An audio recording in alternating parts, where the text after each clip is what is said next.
আসসালামু আলাইকুম বন্ধুরা, মৃদুল রিভিউ সবাইকে স্বাগতম। নতুন বছরে সবাইকে শুভেচ্ছা জানাচ্ছি। তো আজকে আমরা যে ফোনটা নিয়ে কথা বলবো এটা ওয়ালটন এনি এক্সজি N76।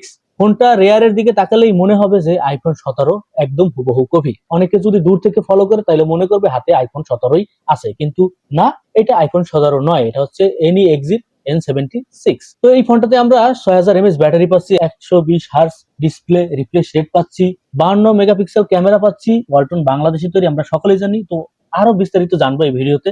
তো রিয়েল এক্সপিরিয়েন্স এবং অরিজিনাল রিভিউ যদি শুনতে চান তাহলে এই ভিডিওটা আপনার জন্য। শেষ পর্যন্ত দেখবেন।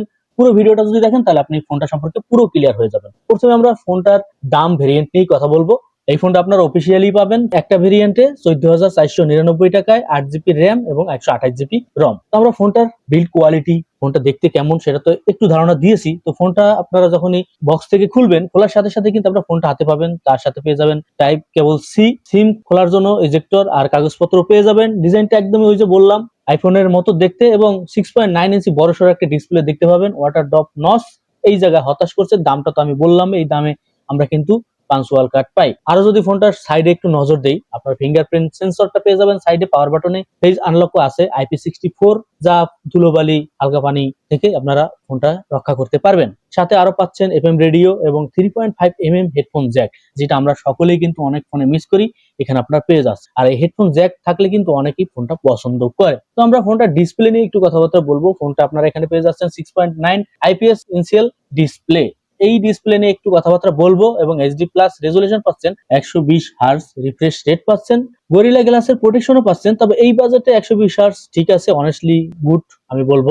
স্ক্রলিং মোটামুটি স্মুথ আছে, ফেসবুক ইউটিউব চালাতে কোনো সমস্যা হবে না, স্মুথলি চালাইতে পারবেন দৈনন্দিন জীবনে, ঠিক আছে। তবে ভিডিও দেখার ক্ষেত্রে আপনি যখন ওই যে HD প্লাস, যেহেতু ফুল HD না, আপনি যখন কাছ থেকে দেখবেন ডিসপ্লেটা একটু বড়, কাছ থেকে দেখলে শার্পনেসের ঘাটতি পাবেন, একটু দূরে থেকে দেখলে শার্পনেসের ঘাটতিটা ততটা লক্ষ্য করবে না। আমরা এবার চিপসেট এবং পারফরমেন্স নিয়ে একটু কথাবার্তা বলবো। চিপসেট হিসেবে এখানে আমরা পেয়ে যাচ্ছি ইউনিসক্স T7250, যা এই চিপসেট সম্পর্কে সকলেই অবগত আছেন। গেমিং চিপসেট না, মোটামুটি, এবং অ্যান্ড্রয়েড 15 যেহেতু রান করছে, daily using Facebook Messenger YouTube free fire মোটামুটি খেলতে পারবেন। হাই রেজলিউশনে খেলা উচিত হবে না, এবং হেভি গেমিং করতে গেলে ফোনটার ল্যাগের দেখা কিন্তু পাবেন।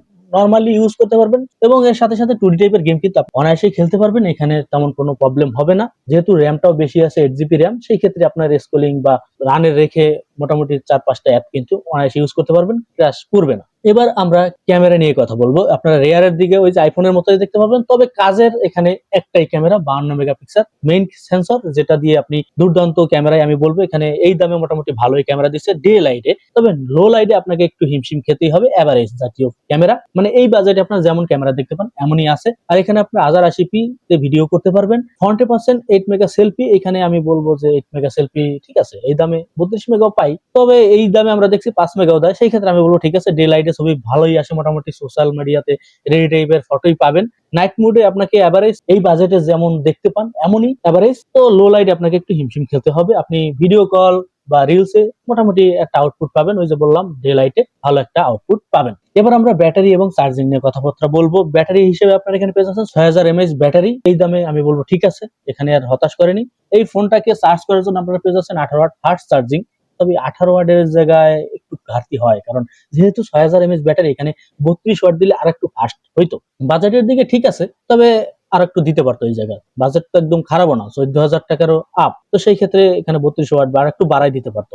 অনায়াসে কিন্তু 1 থেকে 2 দিন পর্যন্ত একটা ব্যাকআপ পাবেন। হেভি ইউজার বা ব্যাটারি যারা চিন্তা ভাবনা করেন তাদের ক্ষেত্রে আমি বলবো এটা ঠিক আছে। এখন এই ফোনটা আসলে আমাদের জন্য কেনা উচিত হবে কিনা, আমরা কোন কোন দিক পাচ্ছি, ভালো দিক খারাপ দিক, এবং কোন কোন বিষয়গুলো আপনি নজরে রাখলে ফোনটা আপনি কিনবেন কি কিনবেন না সেটা বুঝতে পারবেন। যেমন আমি এই ফোনটার ভালো দিক দেখতেছি, 6000 mAh বড় সড়ো একটা ব্যাটারি পাচ্ছেন, 120 হার্জ ডিসপ্লে রিফ্রেশ রেট পাচ্ছেন, 8 জিবি র্যাম পাওয়া যাচ্ছে, মেড ইন বাংলাদেশ, যারা বাংলাদেশ ব্র্যান্ডের উপর নির্ভর করেন, বিগ স্ক্রিনের একটা এক্সপিরিয়েন্স এখানে পাচ্ছেন, মানে বড় সড়ো একটা ডিসপ্লে পাচ্ছেন। এই তবে ওই যে খারাপ দিক যদি বলি, HD প্লাস রেজুলেশন, ফুল HD না, গেমিং চিপসেটও না, এখানে গেমিং এর পারফরমেন্সও তেমন ভালো পাবেন না।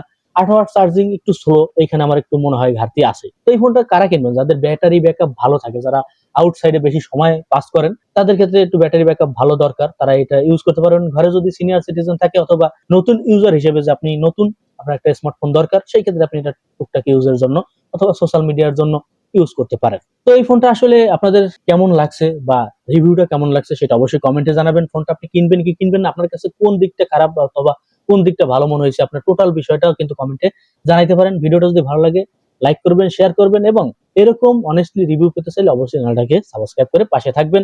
আজকে পর্যন্তই, আসসালামু আলাইকুম।